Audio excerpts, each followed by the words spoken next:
Paano nakakapag-navigate ang isang seaman ng ligtas kahit madilim o makapal ang fog? Sabay nating talakayin sa Seaman Kalaman.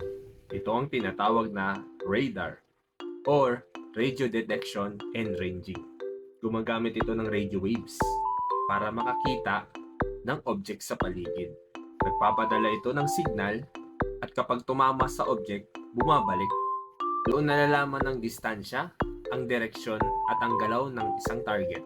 Makikita mo sa radar ang ibang barko, lands or baybayin, at obstacles.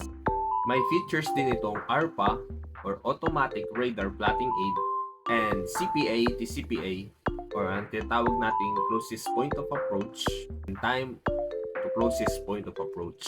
Dito natin malalaman kung may risk ng banggaan. At kung napanood nyo ang video ito, paki-comment below kung taga saan kayo para malaman ko kung hanggang saan umabot ang video ito. Follow for more Seaman contents.